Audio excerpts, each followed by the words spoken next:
Marcos Mendes acusa António Costa de tentar condicionar o processo judicial que o investiga. Margarida Mano acha que o comportamento de Mário Centeno fragiliza o Banco Central Europeu. Miguel Relvas defende que, se for preciso, o PSD deve mesmo fazer acordos com o Chega para conseguir governar. São os temas desta semana dos comentadores, com Paula Cardoso e Pedro Tadeu, que falam ainda de ativismo, polícia e abuso das autoridades. Os comentadores. Eles analisam, eles debatem, eles opinam, eles influenciam, eles discutem, eles ensinam, eles divertem, eles manipulam. Eles viciam a República.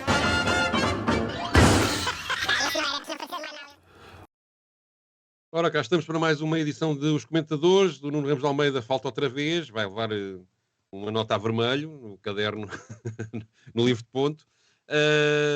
Vamos começar com as polémicas da semana, que foram muito à volta da investigação judicial que envolveu o Primeiro-Ministro e também da admissão do Governo e a polémica à volta de Mário Centeno. Foi o que dominou a atualidade política desta semana.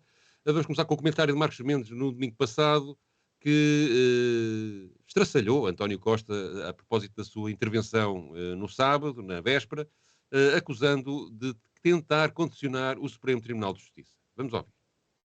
Então, porquê é que o Primeiro-Ministro falou?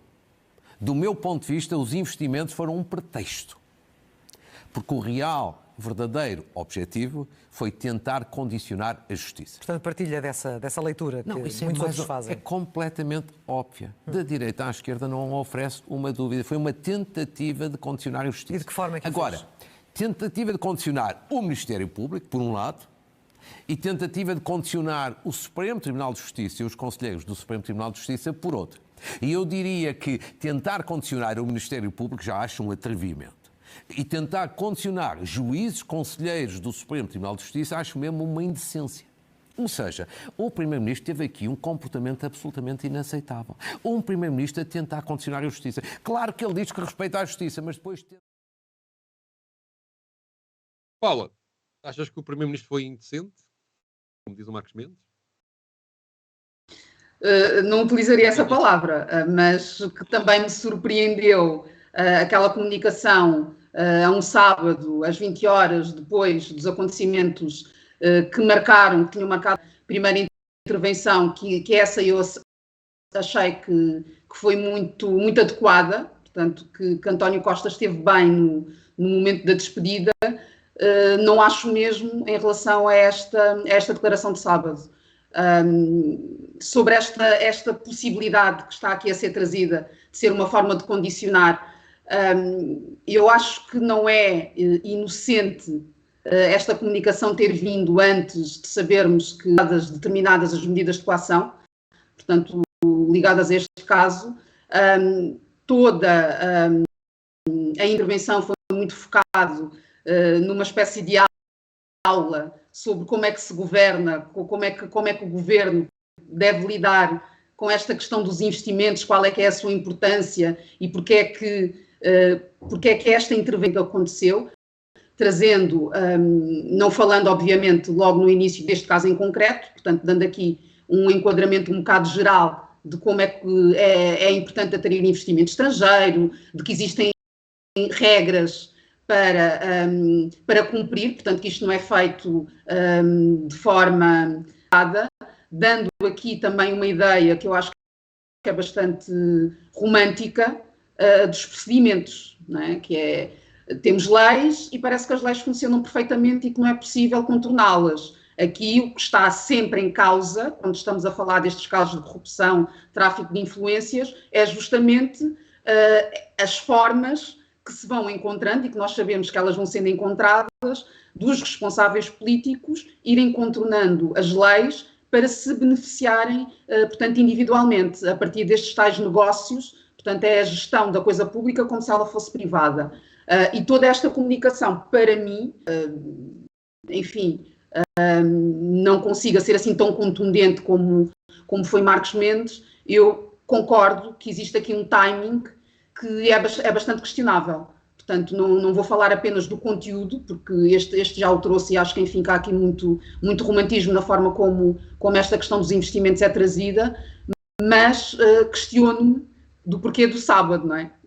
Com aquela urgência que aconteceu, que parecia que de repente toda a gente está na rua e o Primeiro-Ministro vai falar às 20 horas, não é? E falou para dizer aquilo que disse e conforme, só aqui para reiterar, acho que a intervenção foi bastante romantizada em relação a estas ligações que existem entre a política e aqui a economia, estes negócios, estes investimentos. Bom, é preciso assinalar que estas declarações de Marcos Mendes foram antes das decisões do juiz de instrução que ilibou o Presidente da Câmara de Sines, portanto, retirou todas as acusações e fez cair as acusações de corrupção, ou as suspeitas de corrupção, mantendo as suspeitas de tráfico de influências e de vantagem de vida em negócio, o que diminui o impacto das penas envolvidas. Mas, entretanto, há um recurso do Ministério Público, portanto, isto ainda se pode alterar, e também das próprias defesas. Portanto, mas, de qualquer maneira, queria assinalar que Marcos Mendes existe antes disso ter acontecido e, portanto, não sei se no próximo domingo ele não vai alterar alguma coisa do que disse ou se vai reforçar o que acabou de dizer. É óbvio que aquilo que António Costa fez foi um erro político, porque dissesse ele o que dissesse nas declarações de sábado, iria ser, na minha opinião, sempre interpretado de uma forma criticável, independentemente do que viesse a dizer, a não ser que fosse para anunciar a demissão de Galamba, ou mesmo isso seria sempre criticável, enfim. Aquilo que ele era, de facto, foi uma coisa mal pensada e provavelmente mal executada. Mas eu também acho que é preciso também ver um bocadinho o reverso da medalha destas coisas. É evidente que a Paula tem toda a razão, que aquilo que a gente vê naquelas escutas que foram sendo publicadas pelos jornais digamos, é um tipo de comportamento que é normal nos negócios e que não devia ser normal na coisa pública. O problema é que é normal na coisa pública há 48 anos. Estas pessoas, aparentemente, nenhuma delas recebeu vantagem pessoal. Ninguém foi subornado, não houve um saco de dinheiro, leva lá isto para me fazer este favor, etc. Mas a informalidade, o despacho com que as coisas são tratadas, é de facto um comportamento que é, quer dizer, que não é muito saudável, não é? Mas que é o habitual. Quer dizer, eu como jornalista já acompanhei 1 milhão de casos, 1 milhão estou a exagerar, mas já acompanhei muitos casos. Não tens assim tanta idade, Pedro. Não tenho assim, não. Mas de casos de contratos, de negociação, por exemplo, a negociação para a Alta Europa. Como é que acham para a Europa para vir para Portugal? Como é que acham que isto foi feito? Foi tudo com requerimentos e ofícios? Não, obviamente foi com conversas, com almoços, enfim. E, portanto, desse ponto de vista, António Costa tem alguma razão. O que está mal é o sistema. Tem razão porque, digamos, é um hábito que não tem razão em ter levantado aquela questão no sábado, devia ter falado noutra altura disto, devia ter, mas, e portanto, é criticável, de facto, ele ter feito essa comunicação. Mas, de facto, há um hábito de trabalho que tem muito a ver com isto. A vida real tem muito a ver com isto, para usar uma expressão que já ouvi outros comentadores usarem. O problema é que ninguém põe em causa essa vida real. Vai agora o Ministério Público pôr em causa? Quer dizer, as leis do país não estão adequadas a essa visão. Não estão, não é? Ou seja, aquilo que tem sido feito de burocracia, de aumento de complicações para se conseguir um licenciamento, só tem provocado mais informalidade.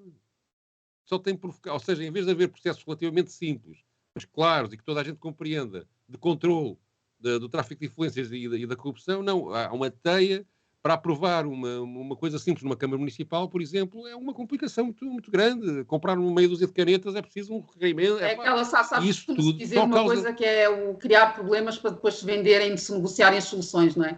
E eu sinto muito isso, sim. Exatamente.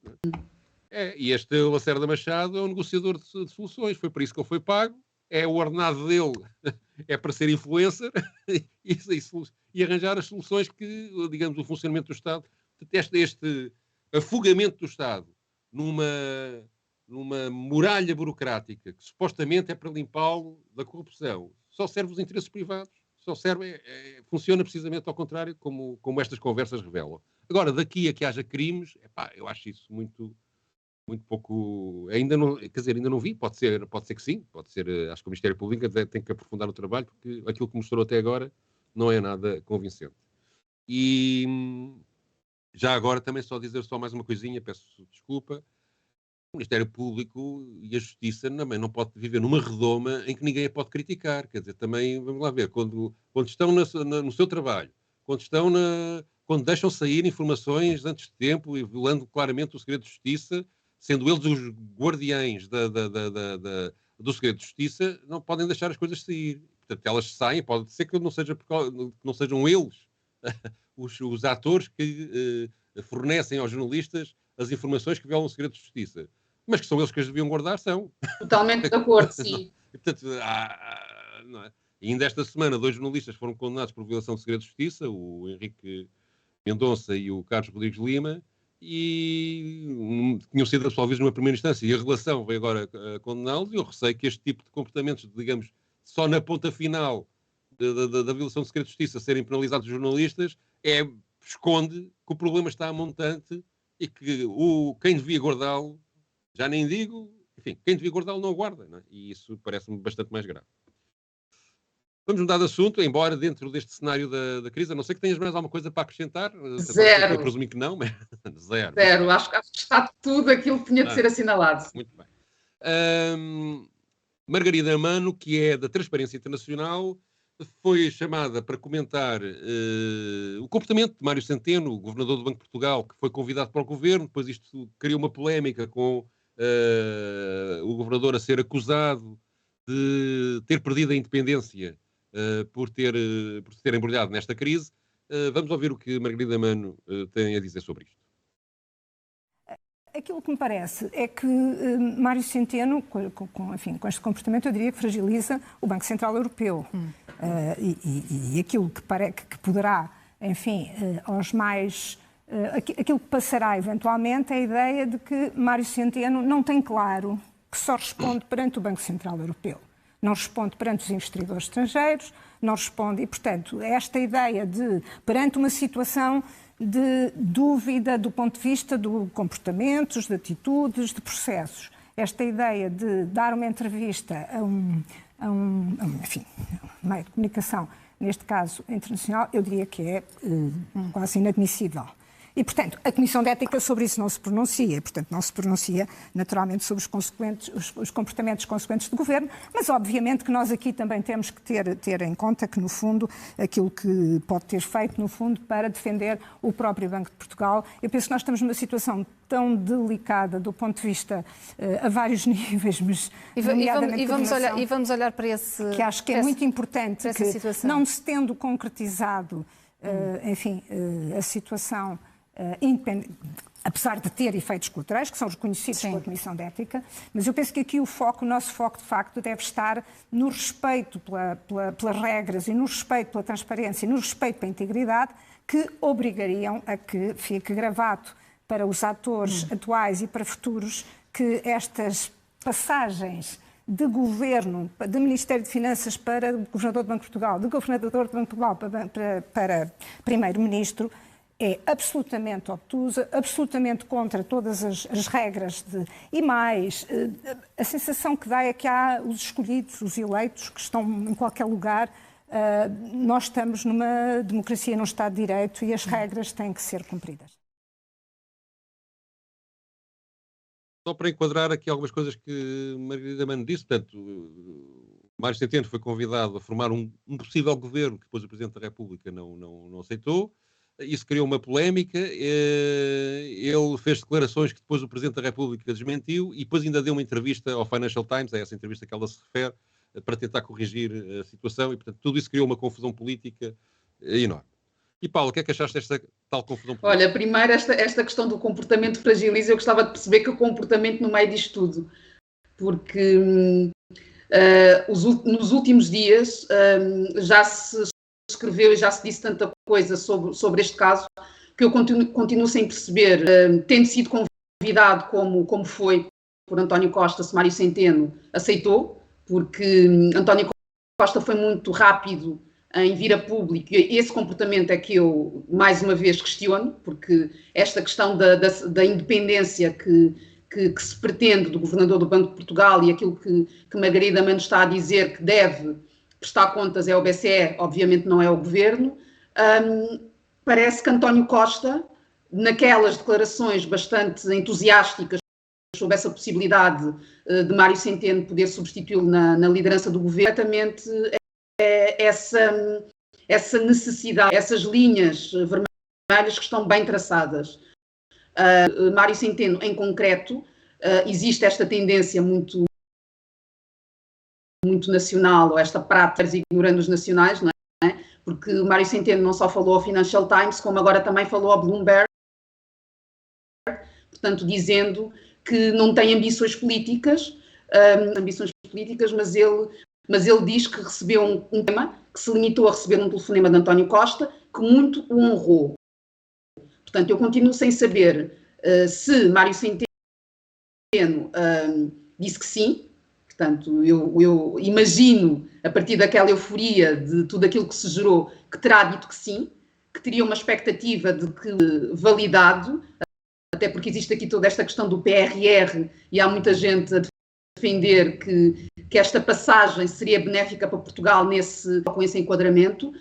Também existe a tal o precedente, não é, de Mário Draghi, que sai da chefia do Banco Central Europeu e depois para o governo italiano. Portanto, existem elementos que eu entendo que estavam aqui a criar algum entusiasmo em Mário Centeno. Não acredito nada nestas declarações de que não tenho, é questionado e diz que não tem. Não acredito nisso. Concordo com a Margarida Mano quando refere esta tal questão de já antes, porque nós passamos aqui um excerto, mas ela na sua intervenção fala sobre a própria saída, que na altura foi também bastante, não suficiente, mas que foi criticada, a passagem do Ministério das Finanças para a liderança do Banco de Portugal. Portanto, Mário Centeno ser, de alguma forma, estar a supervisionar a sua própria intervenção enquanto Ministro das Finanças, e que teve ali teve um papel muito relevante com a questão da banca. Como é que agora, mais uma vez, se iria dar esta transição para uma liderança de um governo? Sendo que eu aqui, para mim, seria bastante significativo, seria importantíssimo perceber se houve de facto um sim, e eu acho que sim, mas isto nunca foi transmitido desta forma. As únicas declarações que eu ouvi de Centeno foram estas, e que chegou a ponderar, acho que foi isto que eu vi nas notícias, chegou a ponderar, antes de ser tornado oficial, porque essa conversa com o Presidente da República e essa indicação, o público já tinha dado, de uma forma bastante contundente, que o convite tinha sido feito e que Mário Centeno tinha aceitado. Não sei se aceitou ou não, portanto continuo com esta dúvida. Se aceitou, eu concordo, acho que a questão da independência fica comprometidíssima. Se de facto existe esta questão de ter apenas recebido um telefonema, qualquer um de nós pode receber um telefonema, eu não acho que seja por aí. Agora, tendo existido esse sim, eu acho que há de facto aqui um comprometimento, há aqui uma perda de independência que eu gostaria que não existisse. E é isto. Eu, Paulo Cardoso, estou completamente em desacordo contigo. Está bem, vamos lá a isto. Primeiro, eu não estou de acordo que o Banco Central tenha um governador independente. Acho logo isso. Agora vais aqui discutir questões mais profundas. Acho isso com um completo disparate. Acho que isso, aliás, é a razão porque, por exemplo, o Banco Central Europeu, como não presta contas a ninguém, a não ser à finança, só presta contas ao mundo financeiro, continua a subir juros e está-se nas tintas para o impacto que isso tem na economia. E, portanto, se tivessem o poder político com capacidade de pressionar, se calhar a inflação hoje em dia e as taxas de juros tinham tido um tratamento completamente diferente, quer na indiferença com que o Banco Central Europeu, quando a crise começou, olhou para isto, quer com a crueldade em relação à subida de taxas de juros com que tem enfrentado essa crise inflacionista. E, portanto, se os membros do BCE, portanto, os governadores centrais todos que fazem parte do BCE, tivessem, de facto, uma dependência política, provavelmente o comportamento teria sido outro, e esse é um bom exemplo que estamos a viver de como é muito perigosa a dependência dos governadores dos bancos centrais serem feitas em relação ao próprio mundo financeiro e não em relação ao mundo político. É as finanças a mandar na política e não o contrário, e portanto eu acho isso mal. Depois, acho esta polémica sinceramente um bocado estranha, porque, vamos lá ver, os governadores dos bancos centrais, em quase todos os países europeus, não sei se é todos, mas eu estive a fazer uma investigação em quase todos, não encontrei nenhum em que não fosse, mas pode haver, que são 27 ou 28, portanto posso ter falhado algum, são todos nomeados pelos governos. Eles são nomeados pelos governos. Eu, aliás, trago aqui vários exemplos, não é? Vamos lá ver. temos aqui a Christine Lagarde, a presidente do BCE. Ela é militante do partido Os Republicanos em França, é a presidente do BCE, não é? É militante do partido Republicano, foi ministra da Economia, das Finanças e do Emprego, foi ministra da Agricultura, tudo em governos conservadores, e foi ministra do Comércio no governo de Dominique Villepin. Portanto, é uma pessoa com carreira política que depois chegou à FMI e ao Banco Central Europeu. Portanto, não pode estar em causa a independência dela com a carreira política tão rica que ela teve até chegar... Quer dizer, se o critério que se aplica a Mário Centeno se aplicasse a Christine Lagarde, ela devia estar no sítio onde está. Mas há mais. O anterior governador do Deutsche Bank, do alemão, foi conselheiro durante 4 anos, conselheiro direto da chanceler Angela Merkel. O atual governador também do Deutsche Bank trabalhou para o Partido Social Democrata como conselheiro económico durante uma série de anos. O governador que país é que é? Deixa cá ver. Este é o governador de França. Teve uma carreira no setor público, onde trabalhou para o Ministro das Finanças de França, fez parte do governo de Lionel Jospin, portanto socialista, e foi nomeado por Hollande, também socialista, mas trabalhou no governo também. Portanto, tudo isto, os italianos, Fábio Panetta, que foi agora nomeado pela Meloni, estava indigitado antes para Ministro das Finanças da própria Meloni durante a campanha eleitoral. Portanto, é um homem independente? Eu acho que não. Quer dizer, politicamente, não é? Ou pode ser independente, sim senhor, mas tem simpatia partidária. Portanto, se querem aplicar este tipo de critérios ao Mário Centeno, então apliquem primeiro à Europa toda, já agora, não é? Porque parece-me que há aqui uma contradição grande. E pronto. Não, mas olha,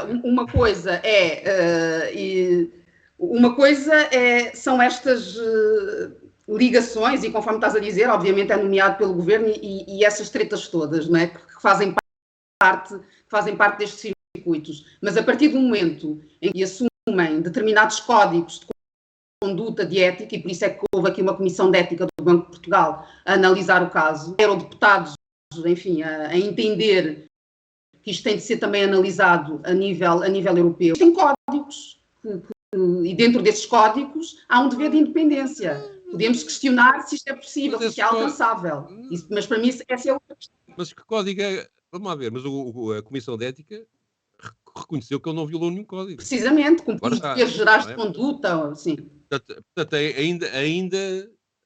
haver ainda esta polémica, porque aliás se vai estender, porque tanto houve 3 eurodeputados que puseram uma queixa no BCE para o BCE apreciar a conduta do Mário Centeno, parece-me de facto uma tentativa de criar um caso político para fragilizar o PS, quer dizer, basicamente é isto que eu acho, não acho que é mais nada. Não, o único governador que eu encontrei sem passado, curiosamente, o único governador do Banco Central que eu encontrei, dos que eu analisei, procurei uns 10 para aí, que não tem passado político, é o governador de Espanha, por acaso. Fez a carreira toda, de facto, na banca e no Banco Central espanhol. Que foi nomeado na última... Foi nomeado... Mas tem uma história, não é? Foi nomeado quando o Rajoy, foi nomeado pelo Rajoy, quando o Rajoy já estava em queda, estava praticamente... E foi feito um compromisso com o PSOE de arranjar ali uma pessoa que fosse neutra politicamente. E foi, portanto, por razões políticas, não para assegurar a independência, que ele foi nomeado com um currículo daqueles, não é? Sendo que depois até segundo os espanhóis, continua a ser uma figura indiscutível e, de facto, tem-se saído bem e ninguém está contra ele, aparentemente. Eu não acredito na neutralidade, para já começar por aí. Acho que isso é impossível. Acho, sinceramente, esta polémica muito artificial e acho que mesmo se ele tivesse aceito, qual era o problema? Sinceramente, qual era o problema? A pessoa deixa de ser independente por causa disso? Acho que não. Enfim, aí temos opiniões diferentes. Eu acho que é uma questão do cargo que tu ocupas e dos deveres que estão associados a esse cargo que tu ocupas. O Presidente da República deve ser independente. O que é que achas? Deve ser independente? Sim, estou a perguntar se deve ser independente. Eu acho que sim. Portugueses? Então, e é? Houve algum que foi? Não. Eu acho que não foi. Não. Porque não é possível. Precisamente. Não é? Não, acho, enfim, mas De qualquer maneira, a verdade é que parece-me que se está a exigir a Mário Centeno mais do que se exige aos outros governadores dos bancos centrais europeus. E, portanto, no mínimo, isso devia ser moderado e a análise do problema devia ser moderada atendendo àquilo que se passa nos outros países. A começar pela Cristina Lagarde. Nossa querida amiga. Bom, outros assuntos. Miguel Relvas, no seu espaço de comentário na CNN, defendeu que, afinal, o PSD deve mesmo fazer acordos com o Chega. Vamos ouvir. Espero que o PSD possa criar condições com a iniciativa liberal e depois o PSD pode precisar dos votos do Chega para governar no Parlamento. E não tem que fazer uma coligação de governo, pode ter, como tem nos Açores já hoje, um acordo parlamentar. O PSD nos Açores só é governo porque o Chega viabiliza-o. E portanto, eu não sou... Miguel Relvas prefere um acordo de incidência parlamentar com o Chega a um governo minoritário do PSD. Eu gostava mesmo, era que o PSD ganhasse com a maioria absoluta. Acho muito difícil... Estou a colocar dois cenários. Eu tenho que olhar... Porque esta semana há muita gente, incluindo o próprio líder do partido, que diz que se não houver maioria com o Chega, exclui o Chega e governa em minoria. Eu dou a minha opinião. Naturalmente, eu não ando aqui a reboque de ninguém. Esclarecer. O que eu lhe quero dizer é, eu tenho que olhar para o quadro parlamentar que vai sair. Imagine que um partido, o Chega tem 40 deputados, ou tem 35. Eu não posso deixar de olhar para essa realidade. Agora, o que eu entendo é que o PSD não tem que falar no Chega. O PSD tem que falar das suas propostas e tem que ser capaz de reconquistar os eleitores que perdeu para o Chega. E perdeu muitos. Porque essa é que é a questão. O PSD tem que ser capaz de reconquistar eleitores que perdeu para o Chega. E as contas... E a estratégia final é assumida depois do resultado eleitoral. Quando é que em 2015 alguém acreditou que o Dr. António Costa ia fazer um acordo com o Bloco de Esquerda e com o Partido Comunista? Mas fez. E fez, sem que tenha sido vamos assumido então durante à sucessão sem que tenha sido assumido durante a campanha. E esse é que é o ato inteligente de um político. E foi uma surpresa Não há completa, cordões sanitários num espaço democrático. Todos os partidos que estão na Assembleia da República são, por definição, partidos democráticos. Lá não estariam. Aliás, a nossa Constituição veda esse princípio. Olha, então, afinal, Chega... Para surpresa de 0 pessoas, diria eu. Mas, enfim, esta declaração de que não há cordões sanitários em democracia, para mim, é preocupante ouvir isto, porque acho que eles existem, devem existir. A questão da necessidade do Chega é um partido que está na Assembleia da República, sem dúvida, mas eu questiono como é que ele lá chegou, no sentido de que para mim não poderia ser uma força política viabilizada sequer, porque eu entendo que não defende valores democráticos, que defende uma série de princípios que são contrários à Constituição. Há toda uma narrativa, uma ideologia de ódio que eu associo ao Chega, toda uma prática política que está alinhada com essa ideologia, chamemos-lhe assim. Portanto, esta ideia de todos os partidos que estão no jogo político são partidos com os quais nós podemos e devemos ter alianças porque a partida são partidos que defendem valores democráticos, para mim é completamente errada. Conforme eu dizia, não me surpreende esta declaração. Eu acho que é isto que está sobre a mesa. Já achava, portanto, nas anteriores legislativas, conforme tive a oportunidade de dizer aqui no nosso último programa, foi exatamente por isso que eu votei PS. Portanto, porque entendo que dentro das forças que temos, o sentido de voto que eu habitualmente coloco na urna me colocaria a mim e a uma série de valores que para mim são fundamentais em risco, de uma forma muito crítica, e foi isso que me fez recuar, porque o PSD, em momento algum, afastou essa possibilidade. Miguel Relvas vir dizer isto conforme vem dizer, obviamente eu não estou a dizer que o Miguel Relvas é o PSD, não é? Eu percebo que não seja, mas para mim o Miguel Relvas vem dizer aquilo que o partido está a evitar assumir desta forma contundente. E eu não tenho dúvidas de que é isto que acontecerá, infelizmente. Gostaria era que olhar para o Chega, esta questão do se for um partido, uma força política consegue 40 ou 35 deputados, temos de olhar para ela. Eu gostava que estivéssemos a olhar para ela sim, que o PSD tivesse essa preocupação de olhar para ela, para aquilo que ela representa em termos de fragilização da nossa democracia, dos valores democráticos que nós temos. Era esse olhar que eu gostaria que estivesse sobre a mesa e não é puramente eleitoralista, que é, então, se tiverem um número de deputados, este crescimento que se perspectiva, como é que nós poderemos nos beneficiar disso, independentemente depois do impacto que isso terá para aquela que é a nossa cultura democrática. E isto preocupa-me, como é óbvio. Esta declaração do Miguel Relvas é anterior depois a uma notícia que saiu, entanto, já este fim de semana no Jornal Expresso, de que, alegadamente, o Presidente da República aceitaria nomear um governo PSD, Iniciativa Liberal, por exemplo, com apoio parlamentar no Chega, ou seja, não tendo o Chega no governo, mas havendo um apoio parlamentar do Chega. Portanto, há de facto aqui uma aparente operação política para tentar normalizar o Chega. O próprio André Ventura, desde que esta crise abriu, passou a ter um ar gravitado e a falar de uma forma mais institucional. E, portanto, há todo um teatro político, ou toda uma dramatização política, de facto, a tentar preparar uma eventual chegada do Chega ao poder. Ao mesmo tempo, esta narrativa, de facto, provoca esse efeito de um voto à esquerda útil no PS, o que dá a desgraça que a gente viveu nos últimos 2 anos. Portanto, espero que desta vez isso não aconteça e que as pessoas percebam que sim, é importante haver um bloco de esquerda maioritário na Assembleia da República, mas haver uma maioria absoluta do PS é muito mau para o país e para toda a gente. E é isto que eu tenho a dizer. Eu voto numa nova geringonça. Vamos lá. Isso também é mais difícil hoje em dia.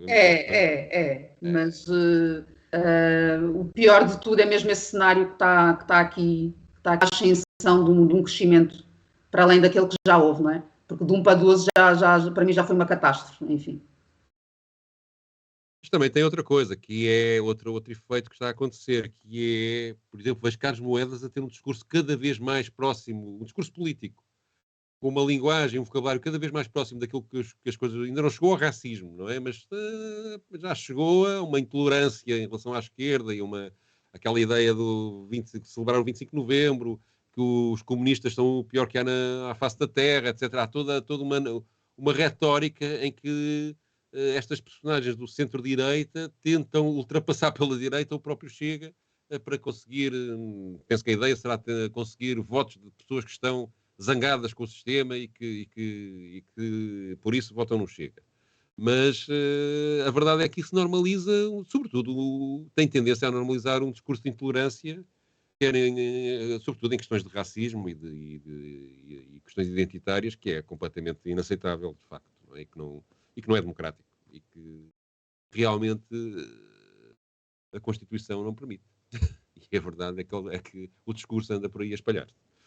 Bom, na nossa rubrica Papel Selado, temos também temas que, de certa forma, estão relacionados com isto. Vamos ouvir.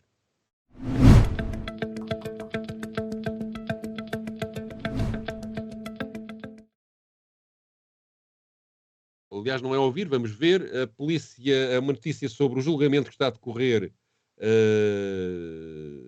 a uma pessoa, a Cláudia Simões, que foi agredida por um polícia, ou por vários polícias, mas sobretudo por numa altercação com tornos muito pouco compreensíveis. E outra notícia que relacionamos com esta, que é o facto de, na Faculdade de Psicologia de Lisboa, 3 ativistas pelo clima foram detidas durante uma palestra e também com uma ação policial discutível, no mínimo, com uma agressividade, não sei se há aqui imagens, deixa-me cá ver, por acaso acho que não, mas que está também a dar muita polémica. E isto, penso que estas são escolhas da Paula, penso que, Paula, tu chamaste isto ao nosso programa por causa da questão da violência em relação da policial. Creio que é isso. Tem razão ou não? Sendo que aqui, obviamente, há esta questão do caso da Cláudia Simões, que eu acabo por viver de uma forma muito mais próxima, pela própria intervenção na luta antirracista. Portanto, eu estive na primeira sessão, que foi no dia 8 de novembro. Esta notícia que passamos há pouco já é sobre a segunda sessão, que foi esta quarta-feira. E o que salta à vista, nós estávamos aqui a falar logo no início, quando estavas a dizer sobre a questão de escrutínio, não é? Da própria justiça, esta coisa de, sim, ok, temos esta separação, há toda esta... os juízes, os magistrados, quem faz a justiça não pode deixar de ser escrutinado, não é? Tem de existir aqui este cuidado. E o que eu senti na sala, portanto, na sala de audiências, foi que esse escrutínio não existe. Houve ali uma atitude, e é isso que eu questiono, portanto, como é que é possível, do outro lado, ouvir-se uma série de exigências e de repreensões que aconteceram ao comportamento de Cláudia Simões. Portanto, esta é uma das notas que eu trago deste caso, e a própria juíza, que está a presidir ao coletivo, ela própria não tem qualquer tipo de contenção de respeito, toda a atitude é desrespeitosa em relação a Cláudia Simões. Portanto, houve uma série de momentos que eu considero graves, que eu tive a infelicidade de testemunhar nesse dia, mas obviamente pior do que testemunhar é a própria Cláudia estar a vivê-los. Nesta última sessão na qual eu não estive presente, eu destaco aqui o último parágrafo desta notícia do Público, em que se está a referir mais uma vez esta intervenção da juíza, em que, portanto, numa das ocasiões em que, portanto, a Cláudia Simões está a limpar as lágrimas com o lenço, os dias temos julgamento com matéria grave. O que verificamos é que as pessoas são capazes de ter um comportamento contido. O que lhe peço é o que peço a toda a gente. Não há alguma contenção enquanto estiverem sentados e a ouvir outras pessoas. Portanto, não chores, não é? Não chores, porque isso não é um comportamento aceitável em tribunal. E a juíza tem feito isto em contínuo. Portanto, todo o interrogatório ao qual eu assisti, visando Cláudia Simões, teve este tom. Portanto, em relação à matéria que está a ser apreciada, portanto, há aqui também esta questão que me parece relevante, que tendo a advogada que está a defender Cláudia Simões solicitado que ela prestasse declaração sem a presença das pessoas que ela está a acusar, dos polícias, os 3 agentes que ela acusa das agressões, há um que é o principal, que é Carlos Canha, portanto, que Cláudia Simões prestasse declarações em separado, e este pedido não foi aceito sob a alegação de que não há razões concretas que justifiquem que isso aconteça. Aqui trazer logo o que eu considero que é gravíssimo neste é o facto de a Cláudia estar aqui na qualidade não só de ofendida, mas também de arguida, porque se entende, a partir daquela que é a decisão que a leva até ao banco dos réus, que ela não tem o direito de se defender, não é? Portanto, a própria justiça que está a reconhecer que houve ali uma série de violações que justificam que os 3 agentes estejam a ser julgados, vem dizer de para ser agredida, não tem o direito de se defender. E é isto que estamos a assistir uma vez mais. Isto a mim preocupa-me muito mesmo, sendo que já estamos a sair de um julgamento, de uma sentença em que Mamadou Ba teve de pagar uma multa, enfim, por ter dito algo que decorre de uma enfim, tudo isto me leva a este questionamento que eu trago muitas vezes, perante estes excessos que nós observamos, perante estes abusos, quem é que nos defende? Isto aqui liga, obviamente, com esta questão das ativistas pelo clima, ou dos ativistas pelo clima, que estão esta semana com uma série de ocupações, portanto, em várias universidades e também em várias escolas secundárias. Portanto, ao longo desta semana têm existido essas ocupações, onde se está a reivindicar o fim dos combustíveis fósseis até 2030, portanto, e eletricidade 100% renovável e acessível até 2025. Portanto, esta questão da transição climática sempre aqui muito na ordem do dia. E o que se observa é que as reações, portanto, a forma como as autoridades reagem a estas intervenções, direito que é mais do que legítimo, de protestar, de vir a público, não é? Trazer aquelas que são as reivindicações, isto tem sido reprimido de uma forma, mais uma vez, que eu considero bastante inquietante, bastante preocupante. Acho que depois também há aqui uns excessos de linguagem no meio disto tudo, de termos em relação a alguns episódios, algumas alunas dizerem que foram torturadas, enfim, obviamente há aqui um desconhecimento do meu ponto de vista do que é tortura, não é? Do que é que constitui tortura, mas em todo o caso é preocupante e esta notícia que está aqui a ser apresentada e depois já surgiram outras, nomeadamente, estávamos aqui a falar do Chega, não é? Desta intervenção que tudo do Chega teve na Universidade Nova, esta semana também, no âmbito destes protestos, em que foi provocar, portanto, que é muito esta intervenção deste partido. Portanto, provocou com uma série de cartazes em que colocava ativistas pelo clima numa posição, enfim, que é tudo menos dignificante. Mais uma vez as autoridades intervieram, mais uma vez há esta imagem que se tenta passar dos ativistas como extremistas, como desordeira, que não sabem, da mesma forma que isso acontece em relação a Cláudia Simões, que não sabem cumprir, que não sabem estar, que não conseguem obedecer aquelas que são as regras de uma sociedade. É isto que eu observo, não só nos dois casos, mas e depois aqui acentuando esta questão da resposta que eu considero desproporcional por parte das autoridades. Bem, só duas ou três pequenas observações. Na sua defesa, o polícia que está ali, no caso da Cláudia Simões, ele alega várias vezes que, no relato que o público faz, que usou os procedimentos habituais para deter a Cláudia Simões, portanto, algemou-a, deitou-a no chão e que talvez tenha provocado os ferimentos nessa operação. E isto é interessante, esta afirmação, que eu até presumo que seja verdadeira, porque, de facto, o problema é que a polícia anda a ser treinada para fazer isto, não é? Ou seja, há uma orientação na polícia em que a agressividade e os homens da polícia acabam por aplicar aquilo que treinam e aprendam, que é congeminado pelas suas chefias e pela direção política da PSP, a PSP e outras polícias, mas neste caso da PSP, e, portanto, acabam por ser também eles o bode expiatório, quando são condenados, de um entendimento de que a ação policial deve ser dura, repressiva e quase sempre, em muitas situações, excessiva em relação àquilo que se pretende resolver.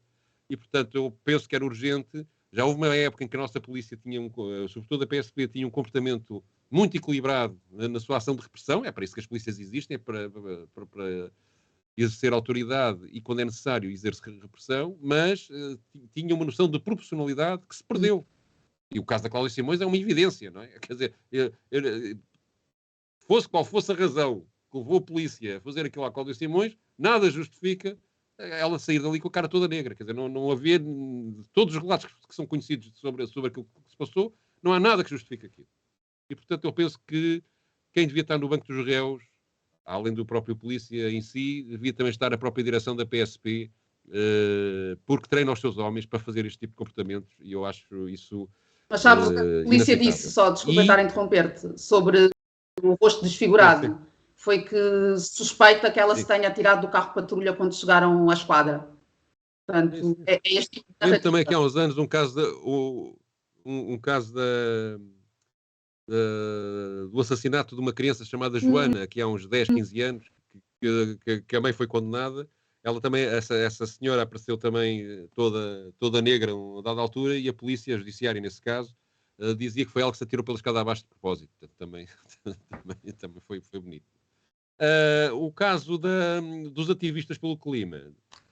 Acho que o mais grave aqui, há ali também um comportamento policial que parece duvidoso em algemar pessoas que estão a dar uma palestra. Parece-me que houve ali, não estive lá para ver, mas há uma coisa que não tenho dúvidas. Ter um presidente de uma faculdade, ou um reitor, ou seja lá do que for, a chamar a polícia para impedir uma palestra, é qualquer coisa que nem no tempo do fascismo aconteceu. Quer dizer, o Marcelo Caetano demitiu-se de reitor da Universidade de Lisboa, da única vez em que isso aconteceu, quando os chamados gorilas, ou os polícias da altura, entraram lá, e ele achou isso um abuso por parte do Estado. É evidente que a polícia aí foi chamada sem autorização dele. E acabou por se demitir. Depois, mais tarde, viria a ser o ditador de Portugal. Mas a verdade é que, digamos, um espaço de liberdade, que devia ser de liberdade, de transmissão de ideias, de confronto intelectual, de debate. Quer dizer, é isso que uma universidade deve ser.